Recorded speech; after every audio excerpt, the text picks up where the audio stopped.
police in the back there and flat sirens and everything like that. Got off on 180. Yeah.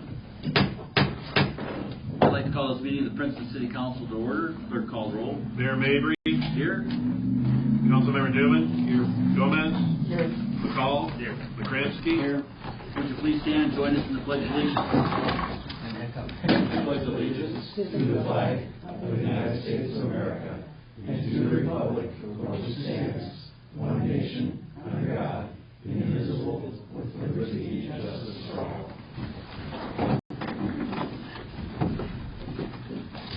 Thank you. We're going to go ahead now and go to public comment. Public comment period is held at the beginning of the meeting as well as at the end. We'd ask that you limit your comments to 3 minutes if possible. We may not take any action tonight on public comment. We certainly would encourage you, if you'd like to speak, all you have to do is come before the podium there and just give your name only. That's all we need. And again, you'll have a chance after the end of the meeting as well. Okay, seeing that, we just need approval of the minutes, please. Okay. I move that we approve the minutes from our regular council meeting on September 16th, 2024. Second. I have a motion and a second. Is there any questions or comments from the council concerning the minutes from that meeting? Seeing none, clerk call the roll. Councilmember Newman. Aye. Gomez. Aye. McCall. Aye. McCransky. Aye. Mayor Mabry. Aye. Thank you. Now the minutes for the special council meeting, please. I move that we approve the minutes from our special council meeting held on September 23rd of 2024. Second. We have a motion and a second. Any questions or comments from the council concerning that meeting? Seeing none, clerk call the roll. Councilmember Newman. Aye. Gomez. Aye. McCall. Aye. McCransky. Aye. Mayor Mabry. Aye. Thank you. Now we're going to go to invoices. Just for a little bit of housekeeping, Janet Henning is at a week-long school. This is her last segment of her school, and she'll be a fully certified, so to speak, municipal city clerk for Illinois. So she's at that school this week, and so we asked Pete Nelson to come out of semi-retirement. He's helping us out this evening. So we could now go to the invoices, please. Yes. I'm not sure how to take it, but just because I sleep at my desk doesn't mean that. No. You're with us till February. Okay. For this payroll, or I'm sorry, for this period, we have in the accounts of in the Department of Accounts and Finance, we have invoices totaling $64,843.74. In the Department of Public Property and Utilities, we have invoices totaling $333,212.66.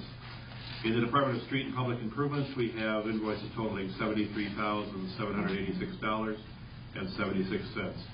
And in the Department of Public Health and Safety, we have invoices totaling $379,695.78, for a grand total of $851,538.94.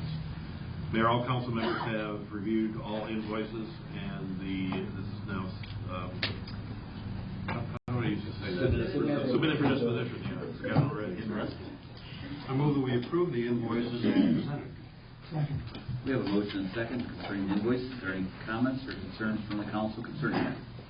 Seeing none, clerk call the roll. Councilmember Newman. Aye. Gomez. Aye. McCall. Aye. McCransky. Aye. Mayor Mabry. Aye. Thank you. Now we'll go to the city manager report with Teresa Wittenauer. Last page of your packet will be a summary sheet for the Princeton firefighters pension for August of 2024, with about $10.5 million held in trust for pension benefits. Second item on here is Halloween. It's that time already. Halloween trick-or-treating hours will be from 5 to 8 on Thursday, October 31st, so it'll be on Halloween. Participating households, just remember, please have your porch lights on. Trick-or-treaters, always try to make yourself as most visible as possible, watching out for traffic at all times. Vehicle drivers, please do your best to be mindful of low visibility costumes and children crossing the roadways at all times. So happy Halloween coming up. Just a couple quick notes from me personally. We wrapped up the summer concert series on Saturday with Oktoberfest, and I just want to say this season again was just small town. But I do want to make sure I say thank you to all of our departments, because I mean, what you see out there on the streets during the concerts is great, but it's the build-up to the concert, whether it's the street crew, getting the stage set up, the trash cans put out, the committee helping fire departments up, usually watching, making sure things are going okay, filling the barricades, police clearing the streets, and just monitoring what we've got going on. So it's a huge task to pull that all together, and I just, again, want to appreciate everybody for that. And your depot parking lot helped. No doubt. oh, wasn't that nice to see? Oh, yeah. All filled up on Saturday. Nice. Yeah, it looks nice, and yeah, a lot of compliments on that too. And if you haven't seen the one behind Schooners, we don't have trees in it yet. It already looks 100 times better. So, and then the one behind Clark House is also redone. So if you get a chance to see those. I also had a question from one of the council members about, we haven't seen one of those monthly revenue accounts reports, and I'm not sure why, so I'm going to have to do some tracking on that. But I did want to give you guys an update real quick on revenues and expenditures. I'm not going to go too much in depth, but really what I do is I just go in, some revenues we're at a 5-month point, some are at a 6-month point. So I try to do a prediction based on what we're bringing in and comparing it to the previous year. We're about right on track with what we budgeted, which is great. But deep down, I'm always hoping I'm going to see some big jump in the revenues that I wasn't expecting. So there have been a lot of extra expenditures as projects have went on this year. We ran into a few things that we needed to tackle at the time when something was either tore up or something that needed to be addressed ASAP. So some of the expenditures are up, so we'll be watching some of that. But as soon as I get that monthly report, I'll get that to you guys from Waterbox. So. Great. Yep. Anything else, Teresa? No.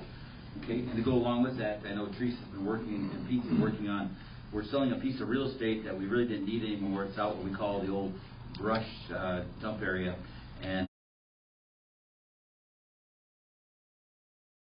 drop-off area, and in the process of that, we'll be selling the old area for $80,000 that goes towards our finances, which is great. So, and that's supposed to close here very shortly. So that's good. Good news. Okay, thank you, Teresa.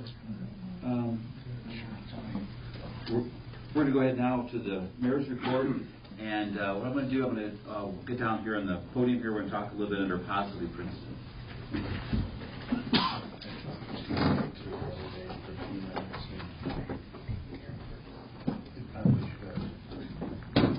So Positively Princeton is really open to all the council members, including Teresa and Pete. If you have anything that you ever want to bring before the council in a positive manner, it can be anything. And we've had a lot of fun the past year and 4 months getting introduced to many different things.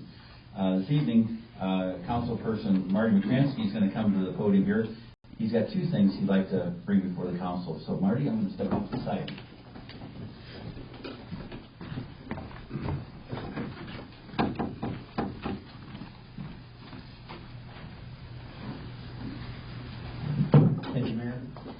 The first thing I wanted to present to the city, about a little more than a week ago, they had the Gold Star 500, which was a bicycle ride from Metropolis, Illinois to Rockford, and they started on the 24th of September, and they rode about 100 miles each time. Their third stop, or would have been their 4th stop, on the 27th of September, they stopped in Princeton. And the mayor had graciously set up a dinner for all the riders and out at the Moose, and they came in, and it went so well. There's so much love in these people that do these Gold Star rides. All the proceeds go towards families who have lost members in the service, so they become a Gold Star family. And we had 2 of them here in the Bureau County that were there and then I helped them identify another one. I'm not sure if they will be at the next ride, but there's another family that they will contact in the Bureau County area. So it was just a wonderful night.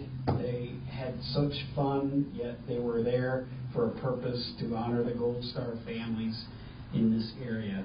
So they had originally they had a flyer that looked like that, and it had a lot of color and detail in it. And what they did as a gift to the city of Princeton and thanking us for hosting, they also got to stay at Princeton High School overnight. Destination, so they got to come in, eat, fellowship, talk, and then they went to Princeton High School, spent the night, and then got up like 6 in the morning, and they were gone. So it was pretty cool. What they wanted to present the mayor and the city of Princeton as a token of their gratitude was a life-size picture of the Gold Star flyer that they had, and these are all the people who rode. They all signed it around the edge there, so they wanted to make sure that I presented it at the next meeting to you, Mayor. So if you could come forward and Thank you, Marty. Thank you very much. Thanks for filling in. I wasn't able to be there. Thank you. No, it was wonderful. I understand there's some delegation from out of the country that came rode their bikes. Oh, yeah. A Polish delegation. Yes, there were. And they also signed. There was a Gold Star family. They had started the same kind of organization there in Australia, I think you said, wasn't it? And they were Poland, from Poland, and they came up, and when they did the Never Forget, they did theirs in Polish. So it was, and they were the same. They had lost family members in war, and they had started the same thing, and so they were riding with the group as well. So that was pretty awesome. Yeah. Thank you, Marty. Now, part 2. It's been since March of 2023 on the Habitat of Humanity. The committee started back then. We were looking for a family to, bring into the community, build them a home, and get them settled into Princeton. And we're very happy to announce that we do have a selection, and I'm going to let the folks from Habitat talk about that. I have Chris Paul and John Schultes that are here from the Habitat of Humanity, and they're going to talk about that process. It was longer than it had been, but it was well worth the effort. So I'm going to ask you guys if you would come up. Thank you.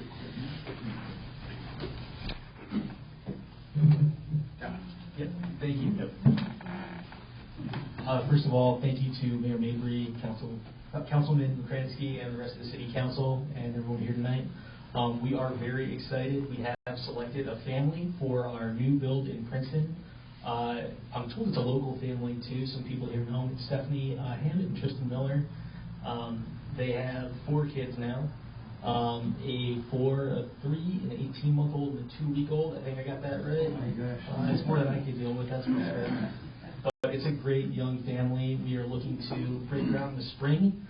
We are really excited to bring this project to Princeton. We know what kind of a community it is, and what kind of great things like the Gold Star Family Ride that came through that Princeton does when everybody comes together and really focuses on the community. So you'll be seeing a lot more of us, and I look forward to working with all of you. Thank you very much. Great. Oh, and also, thank you very much to Chris Paul. She's the chairperson of our family selection committee. She did all the legwork in selecting our family. Chris, if you have anything to add, please.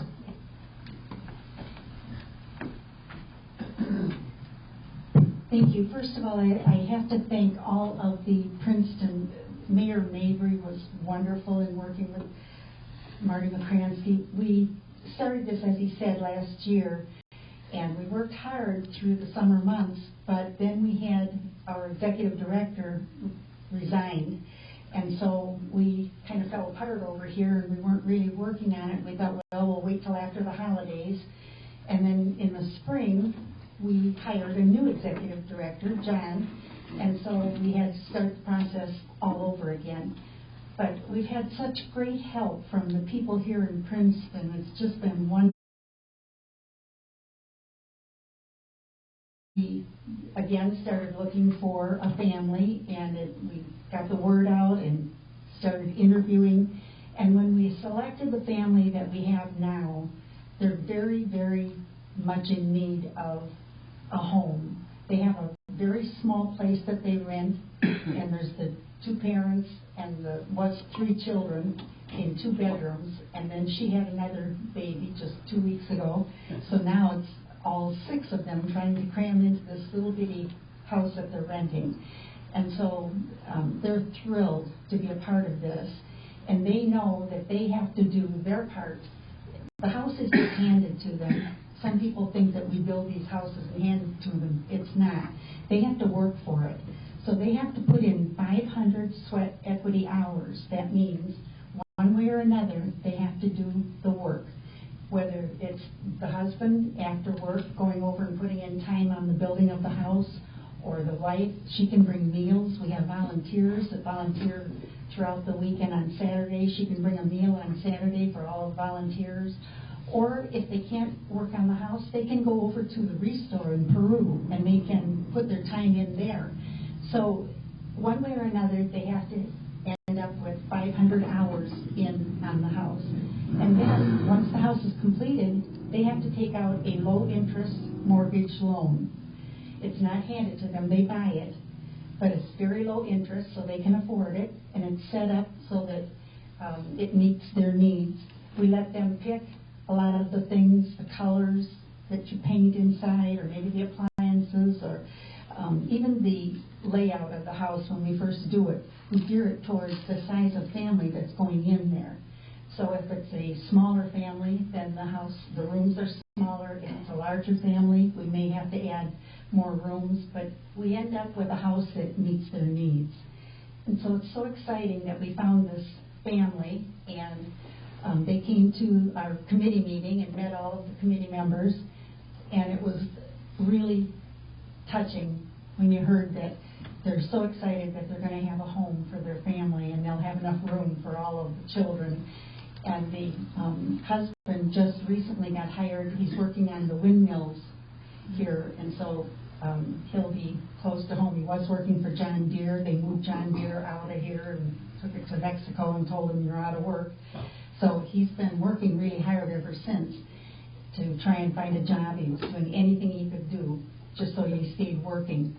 And he's excited. He knows how to do a lot of things as far as working on the house, so he can't wait to get his hands on it. So I'm thrilled that we found a family and that this is going to start. Now, we can't break ground this year yet because we're too close to winter. We wouldn't be able to get it enclosed before winter.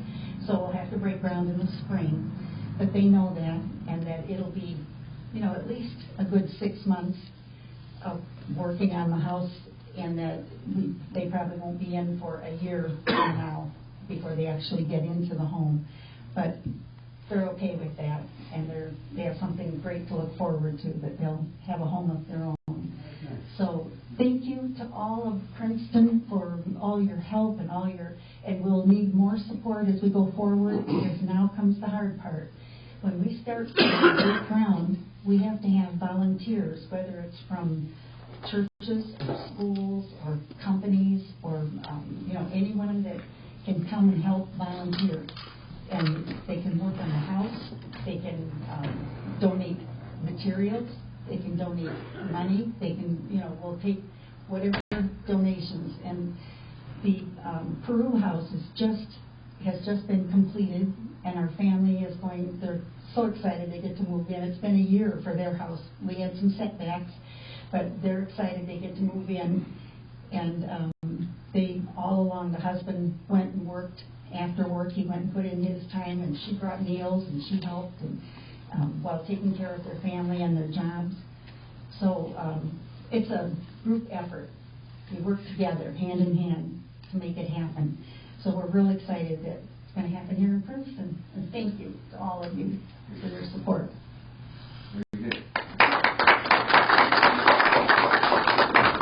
Well, just reflect the honor ride working with you in this committee. It's a nonprofit organization, and it was just wonderful, this experience. So thank you for all of your hard work. Thank you. Thank you, Marty. And Marty's going to continue to be the liaison. So as you get ready, and you're going to challenge Marty, he's going to challenge us, and we're going to come as a council, and we're going to pound some nails or do whatever we can do to help. So we look forward to those work days. So Marty, you stick with us, and we appreciate the council. As we delegate things, I appreciate the council jumping in and grabbing hold of something. So I appreciate that. Like I said, many hands make light work. A couple things.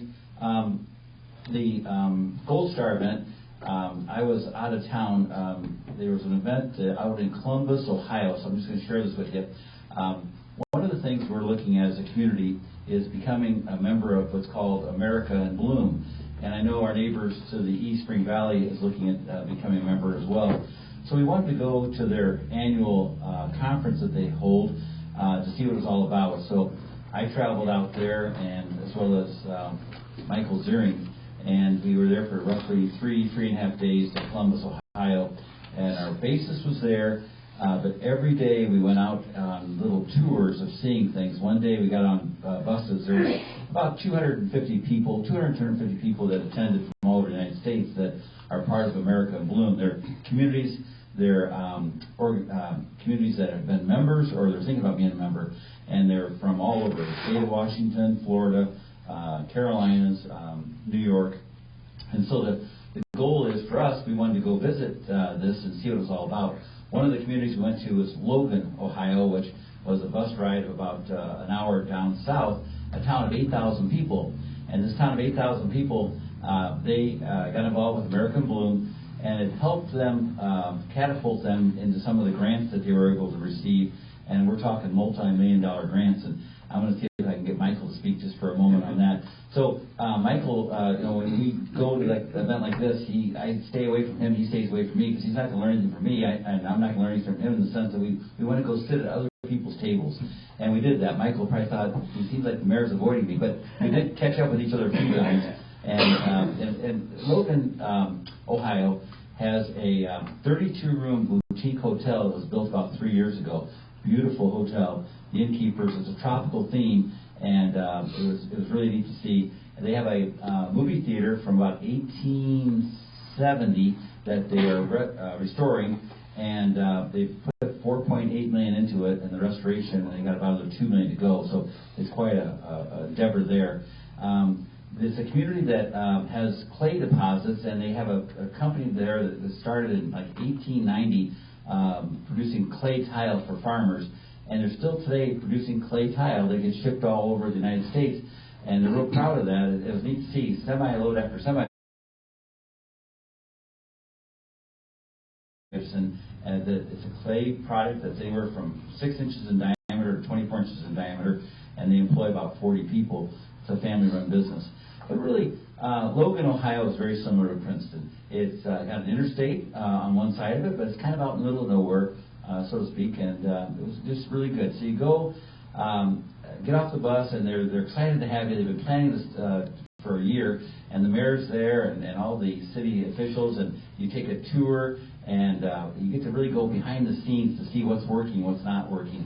Because America in Bloom is about flowers, it's about keeping your downtown tidy, pulling weeds, and picking up trash, and planting trees.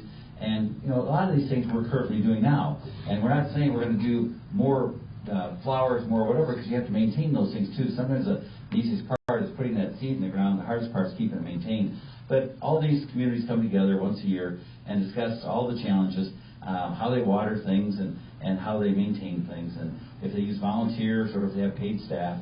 And one of the stops we had at Logan at the end of the day was a brewery. And this brewery had outdoor dining. It's just a beautiful evening. And so, Michael, any quick comments to you and feedback on that, please? Was it very good? I drink wine most of the night. Oh, okay. I just want to touch on the first day we got there was kind of a bonus day, as Ray put it. we took a tour over to Franklinton, Ohio, which is right across the river from Columbus. And during that tour, this Franklinton had basically, it was in a floodplain identified by FEMA, 100-year floodplain, so basically they couldn't get any building permits that weren't raised off the ground. They couldn't renovate any buildings that would cost more than 50% of the value of the house.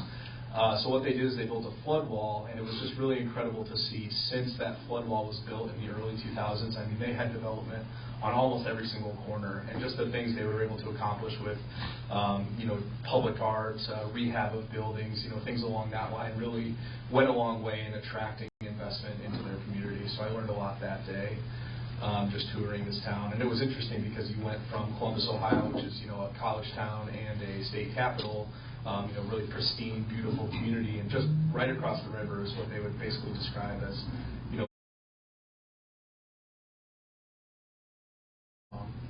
just breathe some insight into what's possible, especially the trip to Logan, being a town of our size. The similarities were evident, and some of the things they accomplished were really good takeaways. So just want to share that. Thank you. Michael, appreciate it. I appreciate the council allowing Michael. Teresa was able to work that out. We had it kind of added that to the budget. It was about roughly a $400 registration fee, and then we had some hotel room time for Michael. I went on my own nickel. I really enjoyed it, and I took my wife along, and we learned a few things, and we had a good time. But so we appreciate the council's investment in that. If we decide we want to become a member of America Bloom, we're going to discuss that more. It's about a $2,000 investment per year. It's a nonprofit organization, and what they do is they would come to Princeton sometime in, say, July or August, approximately with 2 advisors, and they spend about 2 days in the community. So they come into the community, and they have their clipboards in hand, and they look at what we're currently doing, and then they put together a summary of ideas, things that are obtainable for us that we could work on. And these advisors are all volunteers. And this organization, American Bloom, there's 1 paid staff member, a full-time director. Otherwise, nobody makes a dime. When they come to, say, Princeton, they're coming on their own nickel. We have to provide the hotel room for them to stay, but otherwise, they're there on their own time. A lot of retirees have a passion for getting communities revitalized through green space. So it was very interesting. So good experience for both of us. Really was. The other thing I just wanted to say, if I could, we'll wrap this up, is a couple things would be, this is National Manufacturing Month, October, and so next meeting, hopefully you'll come and attend. We have 2 large manufacturers that are going to be here at the council meeting, giving us an overview of how things are going in their business and a nice briefing. We have Champion, as we called it growing up. It's Gardner, Denver. They're going to be here talking about what's happening there. And we have Legion, which we were growing up, we called it LCN. They're coming to speak. So we have 2 representatives coming to speak at the October 21st meeting. And then I would like to just do this for a quick, if you don't mind, Jenica, you got a quick report, if you would, please, on this weekend what's happening, please. Yep.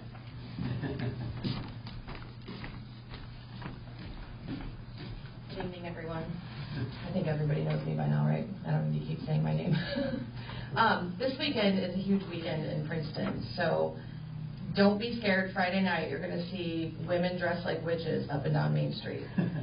It's our yearly tradition. We have determined this is our 9th year of Witches Night Out in Princeton. Next year will be 10 years, so we'll have to maybe do something bigger next year.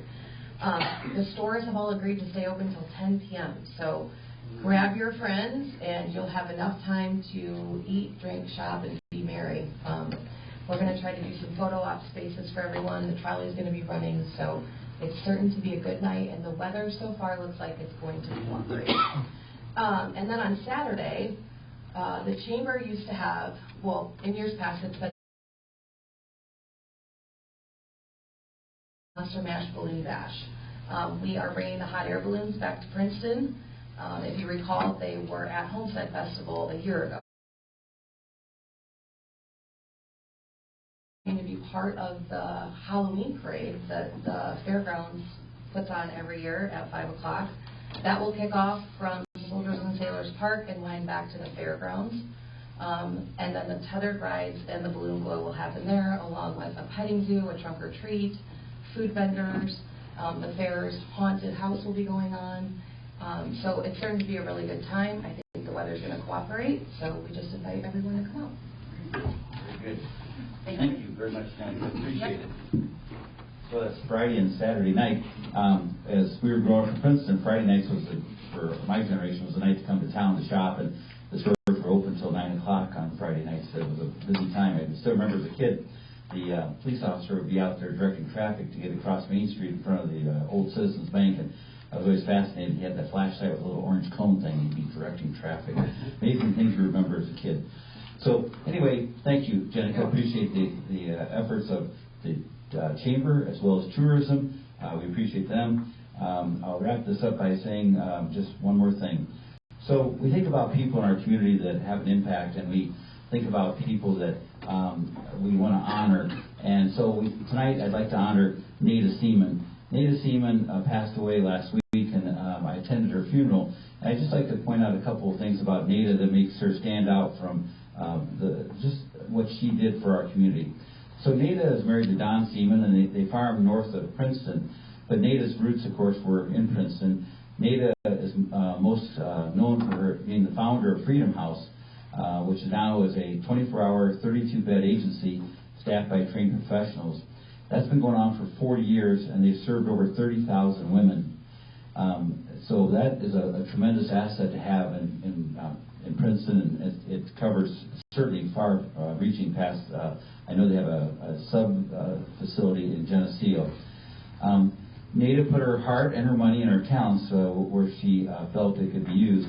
Nada was a person that would be on WZOE. It was called Conversations with Nada, and she also had a monthly column in the Bureau County Republican. Nada was given the 1994 Robert Sorensen Summit Award, the 2011 Prairie Arts Council Lifetime Achievement Award, and in 2013 the Illinois Valley Living Women's of Distinction Award.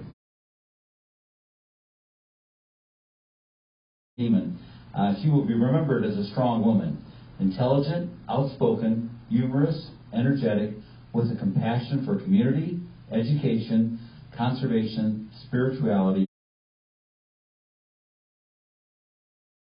As they would at her funeral, it said, "Peace be to the memory of Nada Seaman." So we appreciated Nada and her husband Don and what they gave to the community.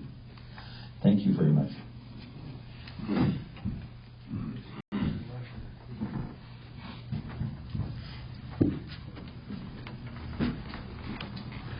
Okay, is there any old business before the council this evening? Is there any new business before the council this evening? I wanted to bring up, I know we had a short conversation last time together, most of us didn't together. The UTV ordinance, one of the biggest things we've been talking about since we did this over a year ago is opening up kind of a route to the grocery stores, Sullivan's, Walmart. We originally talked about this. We said it'd be better Euclid from Elm Place to Backbone, and we'd have a short cut over for Backbone. If they went for Walmart, they'd have to go through Sullivan's lot and go across the road there. Talked to Chief about it beforehand. He said we really haven't had many problems with it, so I think we've been through that year to kind of see what would happen, and I think it'd be good. A lot of people are asking for that, so they can take those things out and get their groceries and things like that too in those vehicles, those UTVs. So I just wanted to see what everybody else thought. Something we can talk about down the road here. Sure. And Mike, I appreciate that. I too had heard people, some seniors especially, that want to get out there on the UTVs and get their groceries. So I'd like to ask the council, how do you feel about that? The consensus from the council to draft an ordinance, something that we could look at to make an amendment to that? Is that what you need? I don't think it's a drafting of the ordinance. It's a reduction of speed. The speed limit has to be reduced. Down to 30 or below? Then you're fitting within the ordinance. Euclid. It has to be lowered. It's 45 on it? It's at 40, it has to be below 40. So it has to be below, it has to be 35. Close to 35 or less. Yeah. So. It goes from 30 to 35. Okay, so that would be the only stumbling block. Right now we're at 40 on that. We'd have to go down to 35. Okay. Auctioning. No. I'm going the wrong way. Yeah. 38. Yeah, actually that was one of the things I did at one time. Okay. Yeah, no. Okay, we got what do you think then? A consensus would be, what do you think about moving forward with trying to get this to play? Because I think it's a positive thing. We just haven't had the negativism on this UTV ordinance as far as I'm concerned, and the chief has verified that. So I've actually seen a lot of vehicles out there. Yeah, that's for sure. So I think for the most part, everybody's doing what they're supposed to. I haven't caught anybody else, and I mean, it would be nice for someone that, especially with the price of fuel, to be able to go ahead and spend a little less money so they can go ahead and purchase their groceries that they need. So. Is it a big deal to reduce speed, Chief? Is that a big deal? I think that's an ordinance. Okay, so if that's in our hands, I don't see any problem going down to 35. I think the only other question with it was being a truck route. And they're not, you really don't want them on a truck route, but that's. Well, we talked about that too, and like he said, a lot of Ready Creek's coming off 34. Ace trucks are coming up Ace Road. Mm-hmm. You don't see a lot of trucks in that area. And does it go 40 miles an hour now from like about the Moose or Champion Garden on? Is that all where it I think it's changes? north of the tracks. Yeah. It's a very short route. Basically that block. Mm-hmm. Yeah. Mm-hmm. But Ace Road, is that a 40 mile an hour? They wouldn't go as far as Ace, though. They would go west on Backbone. Oh, got it. Okay.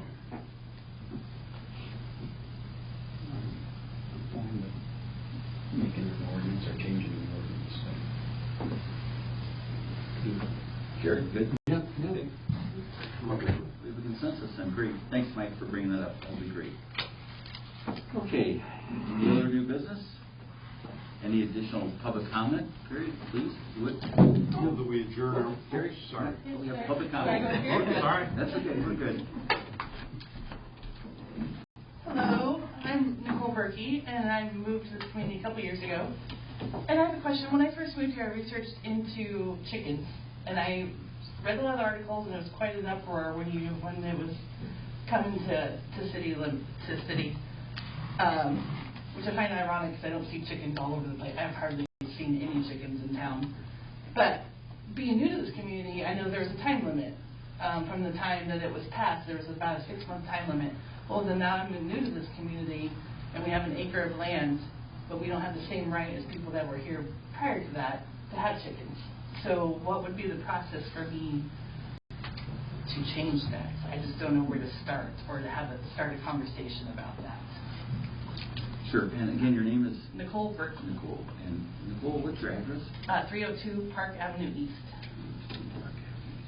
I think we can do a couple things. We can start with some conversation with Michael, but the problem would be is when we wrestled with that on the council, we grandfathered in the ones that had chickens at that specific location, and then we did not allow chickens anywhere else. Does that seem correct with the council?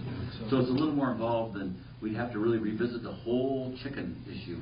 Okay. And right now, I think right now we like chickens fried, but maybe not in your backyard. Not in the backyard. Right. Okay. So and we So I understand. was incorrect with that. I thought people had 6 months to apply for chickens after That's that. when we had it open, Yeah. Those being grandfathered. So they weren't grandfathered in, but they were you could apply within that 6-month period. Correct? Those being grandfathered in had 6 months. Oh, okay. So grandfathered ones in. Okay. I So was just that's trying for to. their chickens. Yeah. Okay, well, I was just curious because I've just been researching that, and I just thought it would be a fun learning experience for my boys, and we go through so many eggs that I'm sick of paying for them too. So. We respect that. It's going to be a little more involved to make that all happen. Okay. So I I don't want to give you false hope. I would say Okay. That was actually one of the things that actually I brought up at the time, is that if you do this and you grandfather it but you don't allow anybody else, you're not going to afford the opportunity anybody that would come in or anybody else that would want some. Mm-hmm. And I also stated that it was great for the children to actually learn about the chickens, the eggs, and things about to take some responsibility. Correct. So all those things were some of the things that I actually brought up, and I was actually in favor for myself. So Were you? that was outvoted. Yeah, I see it as a very positive experience. I've seen it work in many communities. Obviously I know roosters are a big concern, but they're not the ones laying eggs. No roosters. They don't need to be there anyway.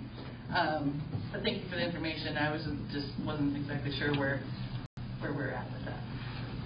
Thank you very much. Anyone else in public comment?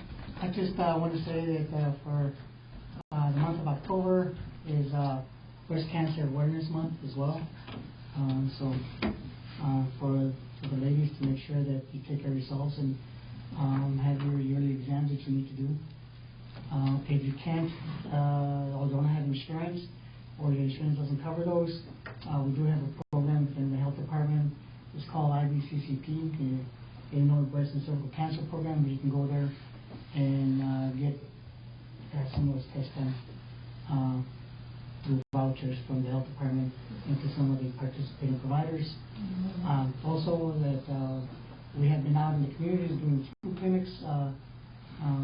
We started in September and all the way through October. We'll be in different areas. Today we were in Ladd and I believe Henry. So tomorrow the schedule's in the health department's website. You'll be able to find it. We did put it out to where there's going to be the clinics at. So. Very good. Thank you, Hector. All good, useful information. Thank you. Okay, we're ready to close. Jerry? All right. Move that we adjourn our regular meeting this evening and then reconvene into an executive session under state statutes to discuss the purchase or lease of real property for the use of the public body, including meetings held for the purpose of discussing whether a particular parcel should be acquired.